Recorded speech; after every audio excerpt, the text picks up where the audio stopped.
Hello everybody and welcome to part 2 of a collection of Symmetra buffs. In this video, I will be talking about 10 potential buffs for Symmetra to receive. If you think I missed a buff idea, be sure to check out part 1 as most of my ideas went into that video. I will be listing these changes in order from least drastic to most drastic, as well as adding my own personal input afterwards. Keep in mind, numbers can always be changed, it's the principle that matters. Teleporter grants 25 shields to the team for its uptime. Very simple one to start off with. In part 1, I mentioned a buff idea to allow teammates using the teleporter to gain shields. This is similar to that, only difference being that Symmetra just has to use the ability for her team to get the shields. 25 shields is not a lot, and honestly I would prefer the Photon Shield passive from part 1. CAUTERIZE. When attacking with the beam, apply 30% less healing for 1.5 seconds to an enemy. This one is heavily inspired by Paladins. In Paladins, every character can purchase Cauterize, which at level 1, applies a 30% anti-heal to an enemy for 1.5 seconds. To say Paladins revolves around Cauterize would be an understatement. At the moment, in Overwatch, the only way to counter healing is with Ana's anti-nade. Giving this property to Symmetra's beam would make it easier to confirm kills, or at least aid your team by countering a healer. For reference, Mercy heals 60 heals a second, a 30% anti-heal from Symmetra would make Mercy heal 48. 30% anti-heals isn't a lot, but unlike Ana, this anti-heal can be applied constantly. Teleporter can be placed on walls and ceilings. An idea I've had for a while but forgot to put in the first video.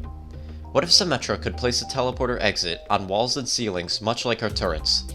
Biggest difference with the wall teleporter is that it would most likely be one way if you put it high enough. This would increase the teleporter's potential tenfold in my opinion.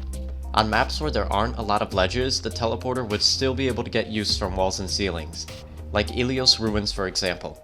Shield Boost. Symmetra gains 100 temporary shields that do not give ultimate charge. Pretty much adaptive shields, but for Symmetra. This would allow Symmetra to give herself a burst of temporary health to aid in her many duels that are not in her favor.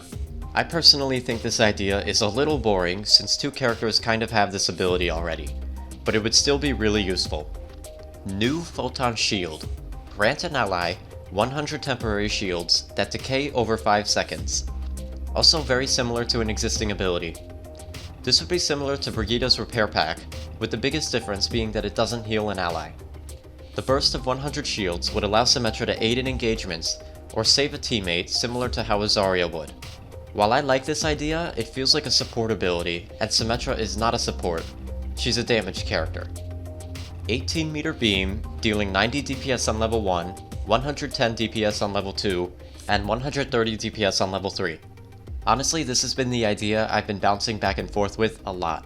The idea on this one is to increase the beam's length reasonably, while also decreasing the intensity of the ramp up. With an 18 meter beam, Symmetra would be able to easily play behind her tanks. 90 DPS on level 1 would also be more threatening. Maybe with the beam being longer, they could bring back her 2.0 piercing orbs. Bouncy orbs! Hitting a fully charged orb will cause it to bounce to a nearby enemy for half damage. Okay, this one is also inspired by Paladins. Specifically Symmetra's superior, sister, bald bitch Amani. Amani in Paladins has a talent called Splitting Ice. With this talent, if Amani hits a frostbolt, it will hit an additional target nearby for less damage. I think this would be a very fun addition to Symmetra's kit. The bounced orb would only deal 60 damage, so it wouldn't be overkill. Additionally, the bouncing orb would only happen if the orb is fully charged. Symmetra's orbs would be perfect to throw into a clump of enemies and really get the damage going. And more damage means more ultimates, and more ultimates means more wins. Talk to the hand. After performing a melee attack, Symmetra can hold the button to fire an auto-lock beam from her glove, dealing 65 DPS to a target in a 10 meter range for up to 5 seconds. The glove has a resource-based ammo that takes 7.5 seconds to fully restore. My most recent and my most favorite idea by far. So a lot of us want the noodle beam back, but a lot of other people don't want it back because of its high damage output. So this is kind of an in-between. Symmetra's hand beam would deal 65 DPS, which is the same as level 1 charge, With 65 DPS, it takes a little over 3 seconds to kill a 200 HP target. In my opinion, this ability will do a multitude of things well, such as dealing with a pesky flanker who got too close, tagging a support and not having to worry about the beam breaking, giving Symmetra some much needed kill confirm if a target is low, and lastly, giving Symmetra more opportunities to deal damage if her photon projector runs out of ammo. With the resource-based system, Symmetra wouldn't be able to use her glove as a primary way to deal damage. A recharge time of 7.5 seconds is a tad faster than D.Va's defense matrix, and gives the enemy a bit of time before Symmetra has another noodle beam ready to go. Passive Guardian Turrets. 2 turrets on either side of Sym.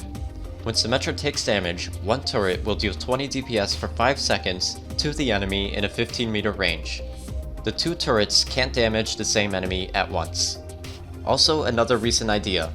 The idea is that if Symmetra takes damage, the enemy will also take damage. This is to aid in how easy it is to kill Symmetra. 20 DPS is quite laughable, but comboed with other damage sources, and the damage could stack up very quickly. I opted for only one turret to target one enemy at a time, so that the 2 turrets can be targeting 2 different enemies at once. I think these turrets should be invincible as long as Symmetra is alive due to their low damage. Photon Guard. Symmetra positions her gun upwards and envelops herself in hard light, making her damage and CC immune for 3 seconds. 12-second cooldown.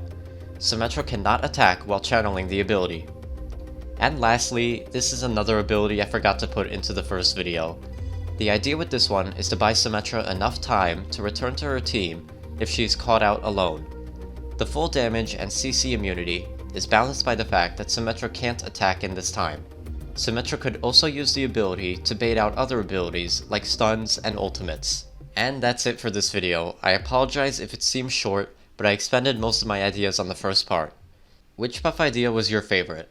Post a comment below, and we can get a discussion going. I'm YellowNinja, and peace.